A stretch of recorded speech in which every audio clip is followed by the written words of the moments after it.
Hello, thank you for being here. My name is Kara Goodwin, and I'm the host of the Meditation Conversation, which is soon to become the Soul Elevation podcast.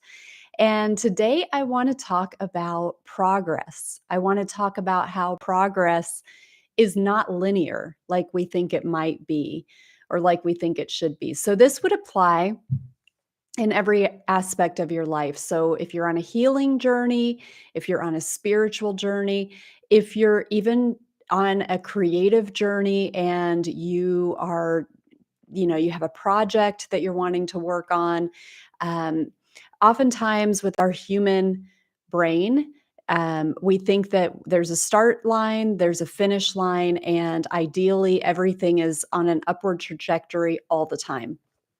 And what I have found is that actually things happen on a spiral. And I've talked about this in a podcast a while ago from a guest called, I think it was Matthew Cooksey, I think is who that guest was. But we were talking about how things happen on a spiral rather than this upward trajectory. And I'll just have a little aside here that if you come to this channel frequently, you will notice that I haven't been posting lives very often. I typically post one or two or three lives a week.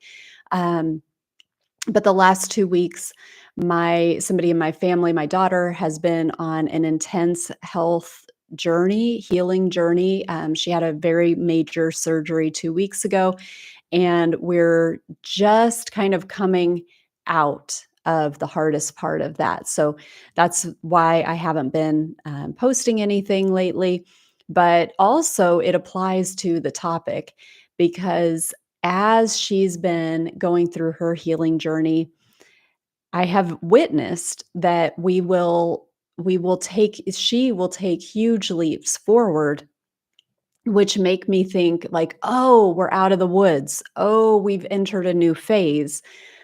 And inevitably, that will last for a short time, and then it will feel like we drop back. And so it might feel like we took a leap forward and then, like, half a step back, and a leap forward and half a step back. And it may be like, within a few hours, we take a big leap. And then for half a day or three-quarters of a day, we have progressed backwards. But it's a great illustration of this circular spiraling nature of, again, healing or any sort of progress where you make this advancement and you come up.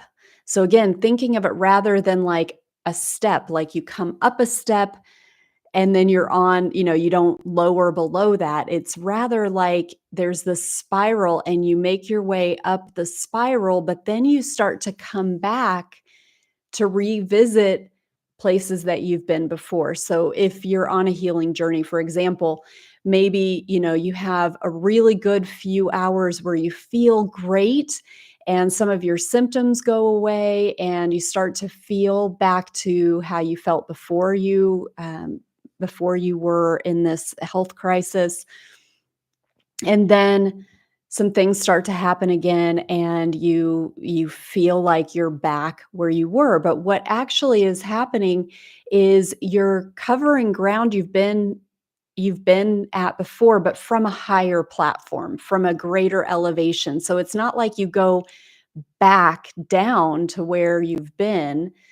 Oftentimes, of course, anything is possible, so that may be your experience. But what I noticed a lot with the experience that we've been in is that we come back, and so some symptoms come back, or we're starting to revisit places that progress that things that she was suddenly able to do, she's not doing again. But we're not going back down to zero. Where it's a higher platform, but it's not quite, the same level of progress.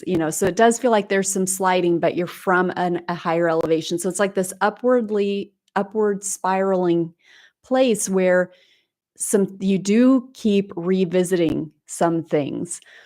And this happens too in our creative endeavors or our, non-healing endeavors, where I remember years ago coming across something that Dr. Sue Morter of the energy codes talked about, which is, again, it's the same spiraling concept, but there were three phases to it. So there was the creation process, and I can't remember what the second part was, but it was kind of like the implementation process. And then the third process is the void. So there's kind of like this build up, build up, build up, where there's all this creative momentum where something new is starting to come forth. And then there's the part where you're actually putting things into place to set up the physical reality so that it reflects the manifestation of that creative impulse. And then there's the void. That's when things complete and they come to an end. And then there's this period where you're sort of just in, like, it's happened, it's occurred, and now things might feel a little bit flat, or that, they're a little bit like, if you might feel like you're back to where you started before the whole creative endeavor happened, but you're from a higher platform. It's this upward spiral where it's like this creative force comes in, the ideas come in, the inspiration, then you're in the doing and you're making it happen, you're manifesting. But then this inevitable is just part of the cycle comes in, the void period. But you're up here because you've gone through that cycle, that initiation, that manifestation, and it's just complete. It's a completion. There's a rest period while the energy kind of settles. You get used to being in the new space that comes from having gone through what you went through, and you're kind of building up to the next part of the cycle. So sometimes when we find ourselves in that void where we have completed something, it can feel empty, it can feel lonely, it can feel confusing, but recognize that this is a natural resting part of the process. That's an important integration point. So one example that I have of that is when I was in high school, I loved to be in theater. And we'd have this whole, you'd have the rehearsal, or sorry, the tryouts, where you would, they would decide who gets what part. Then you'd have all this practice time, weeks and weeks of practice where everything was coming together. And then behind the scenes, the set was getting built and people were working on the lighting and the sound, and everything was happening. All these different parts were being put into place so that the production could happen. Then you'd have the actual performances over a weekend. And that was the actual, like, it's happening, everything's happening. And then immediately after the the completion of the performance, we would tear down the set, throw everything away. And the next day, you would just go home after school. There wouldn't be theater practice or rehearsals.